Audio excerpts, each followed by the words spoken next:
I haven't eaten for 3 days since Daddy died. Help me.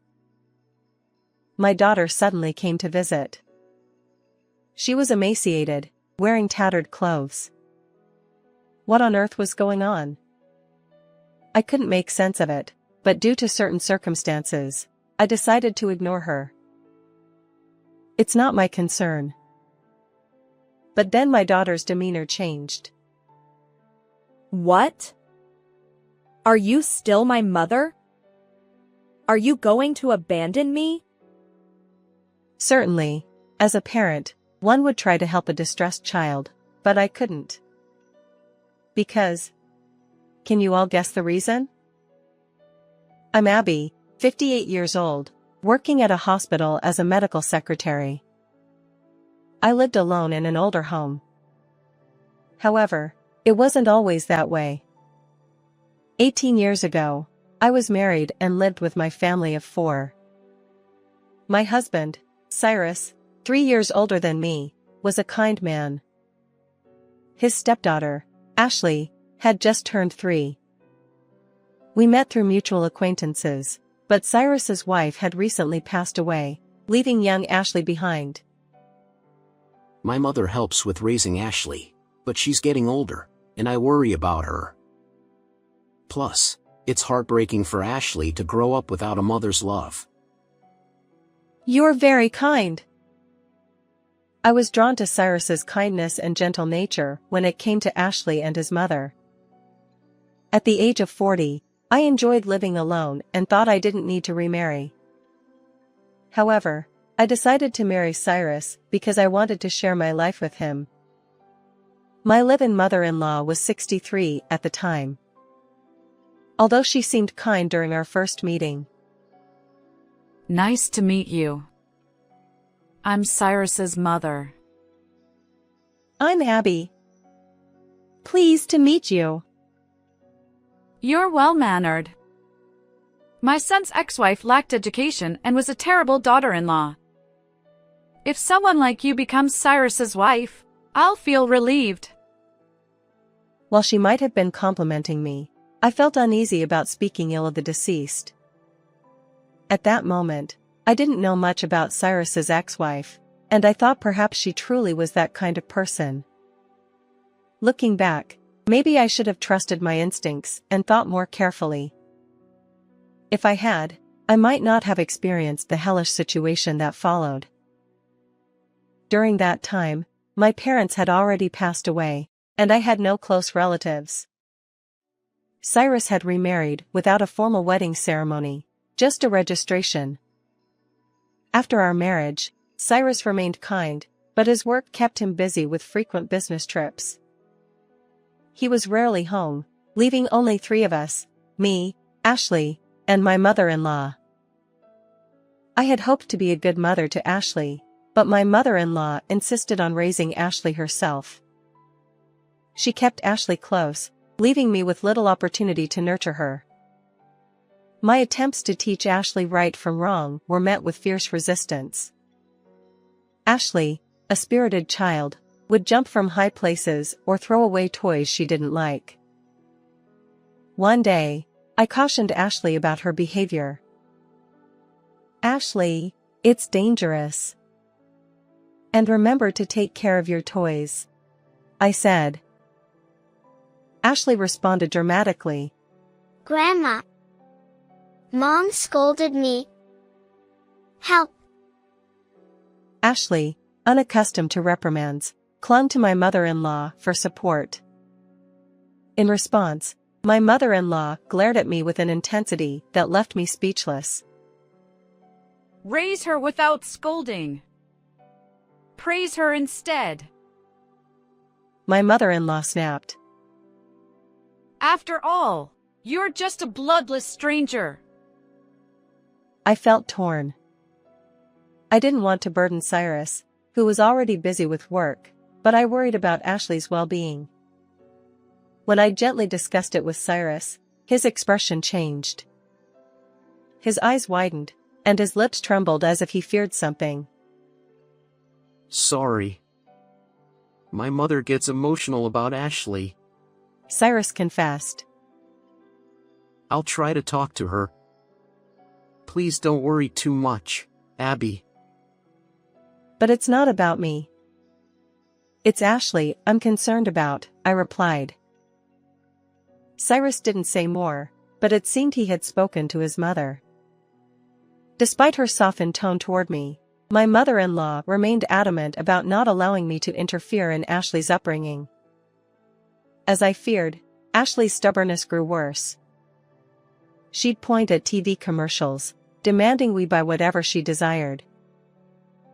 Look. I want this. You have to buy it. Ashley would insist, throwing tantrums. My mother-in-law would relent, saying, All right, Ashley. I will buy it. Don't be upset. Ashley throws tantrums until she gets what she wants. When she was younger, it was mostly toys and inexpensive treats, but as she entered middle school, she started craving expensive items. She shamelessly begged for brand-name clothes and bags that her wealthy friends owned. My mother-in-law tried to buy these things for her, but eventually, money became tight, and she turned to me. As a mother, it's only natural to buy what she wants. See?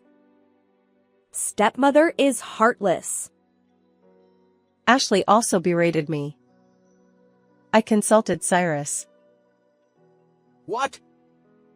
Ashley is that demanding? Cyrus seemed surprised, and no wonder. Ashley only played the obedient, cute child in front of her father. Cyrus lovingly advised Ashley. Ashley, we're things within your means. Not everything you desire is attainable. Learning to be patient is important. Don't trouble Grandma or Mom. Sorry for worrying you, Dad. All my friends have these things, so I wanted them too. I'll try to be patient from now on. I'm glad you understand. My mother-in-law nodded too, and I thought things would settle down. But I was wrong. The next day, when Cyrus left for work, Ashley's attitude was changed. She kicked me hard from behind while I was hanging laundry in the yard. I fell, hurting my back. Ouch! What are you doing? You dared to tattle to Dad about me. Meddling in things that don't concern you. I won't forgive you. But I was thinking of your well-being. Shut up. Ashley's behavior worsened over time. Despite discussing it with Cyrus, she'd pretend remorse in front of him but retaliate against me in secret. Soon, rumors spread among neighbors and school teachers that the stepmother mistreated her. She even posted negative comments about me on social media. I became an outcast, enduring insults day and night. Afraid of Ashley's retaliation, I stopped confiding in Cyrus. By the time Ashley graduated middle school, even my mother-in-law couldn't handle her anymore. Amidst all this, my mother-in-law suddenly collapsed and passed away. Tut. The old hag probably didn't save enough allowance. Despite the fact that my mother-in-law, who had cared for Ashley so dearly, had just passed away, Ashley didn't shed a single tear. Instead, she clicked her tongue and selfishly thought only of herself. I was overwhelmed by disbelief. As I busied myself with my mother-in-law's funeral arrangements and attending to mourners, someone gently approached me. It was Maria, a relative who had always been kind to me. I'm sorry. There's something I've kept from you. She proceeded to reveal the shocking truth that my husband's ex-wife, Ashley's biological mother, had been a remarkably kind person. However, she suffered severe mistreatment from my mother-in-law, was separated from Ashley, and ultimately succumbed to despair, taking her own life. I was in shock. I realized that I, too, had been on the brink of mental anguish, just like Ashley's biological mother. When I asked Cyrus about it, he apologized sincerely.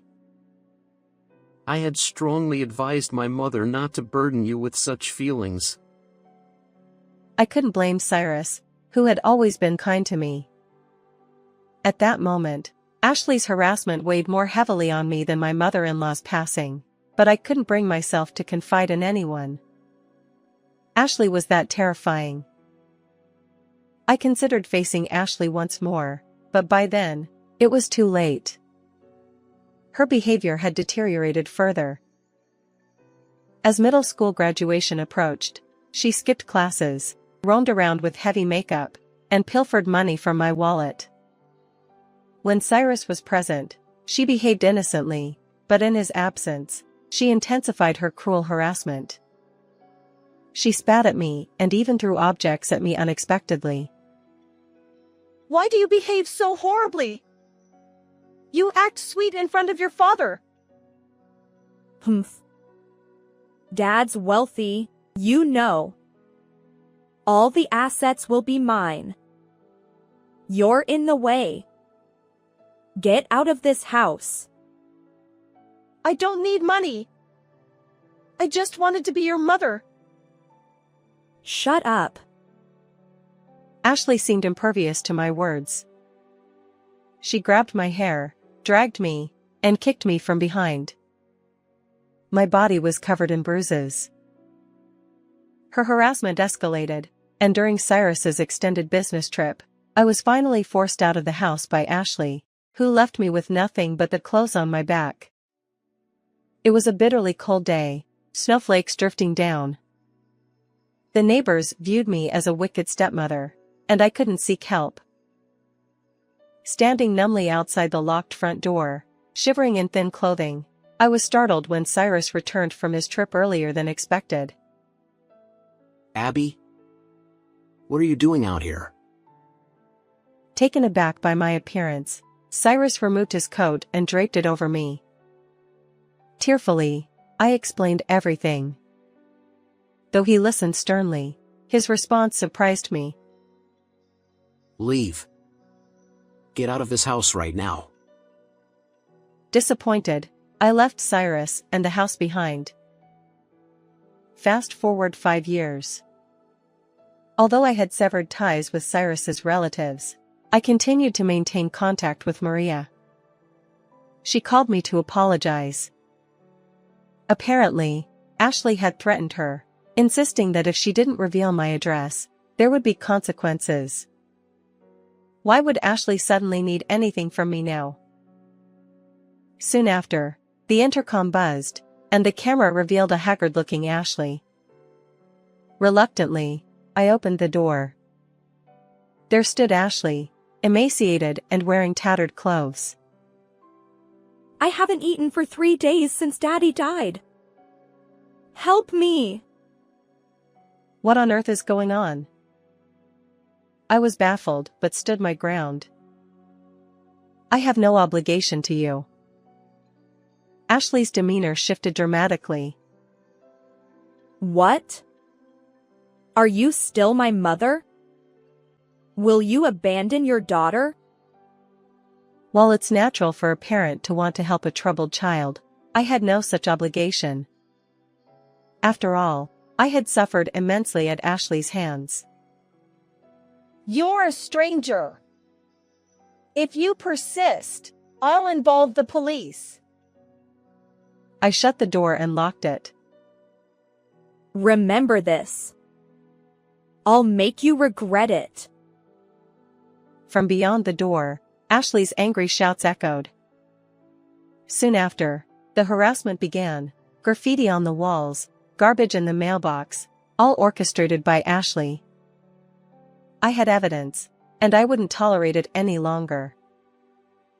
I had prepared for Ashley's visit. I called her. Hey, it's me. Can you come over? I need to discuss something. Finally willing to help, Mom. I'll be right there. Make sure you have a substantial amount of money ready. Otherwise, things won't end well. Ashley arrived, jubilant. Hand over the money quickly. And don't try to deceive me with pocket change. I won't give you any money. What? You? As Ashley raised her fist in anger, a booming male voice came from the back room. I'm dead? News to me. Ashley stepped back, eyes wide, shocked to see Cyrus. In reality, when I left the house, Cyrus had warned me. Abby's safety is at risk. Living with Ashley is impossible. Let's pretend we're divorced, and you should leave for now. Subsequently, Cyrus bought another home for me. His frequent business trips allowed him to shuttle between Ashley and me. So when Ashley claimed Cyrus was dead, I immediately saw through her lie. How dare you deceive me? I believe it was you who told the lie. I know everything. In fact, I had heard about Ashley's situation from Cyrus. 6 months ago, Ashley had married someone she met on a dating app. However, her reckless spending and mounting debts led to a divorce, and she was kicked out. Cyrus had stepped in to cover her debts. You're an adult. You need to stand on your own from now on. But Ashley's lifestyle remained unchanged. She accumulated more debt, and desperate for money, she ended up at my doorstep. If you're not divorced, then you're still my mother. Give me money for your daughter. I was exasperated by Ashley's audacity. You and I never had an adoption arrangement. We're not parent and child. I'll report your harassment. What? I haven't done anything like that. You intend to accuse me without evidence? I showed her the surveillance camera footage. As soon as Ashley left after hurling insults, I suspected she might try something, so I installed cameras. The footage clearly captured Ashley harassing in front of my house. Ashley! What are you doing? Humph. I don't want to hear it from a man who abandons his daughter. Ashley finally revealed her true self even in front of Cyrus. This conversation is also recorded, serving as evidence. Cornered, Ashley turned pale. She desperately apologized and begged for forgiveness. Please don't involve the police. Let it go. I just wanted some pocket money. I sternly replied. I won't forgive you. I'll never forget the harm you've caused me. Besides, forgiving you here won't benefit you. Pay for your sins. No. Cyrus and I stared coldly at the crumbling Ashley. Subsequently, Ashley was arrested and found guilty. Even after her release from prison, her actions remained infamous, and no one was willing to help her. With debts looming, she faced a miserable life. We sold my mother-in-law's house, and Cyrus and I moved to a rural home where Ashley wouldn't find us. Her phone number was blocked, ensuring we'd never meet again. I now enjoy peaceful days with kind-hearted Cyrus. How was this story? Please subscribe to the channel. See you in the next video.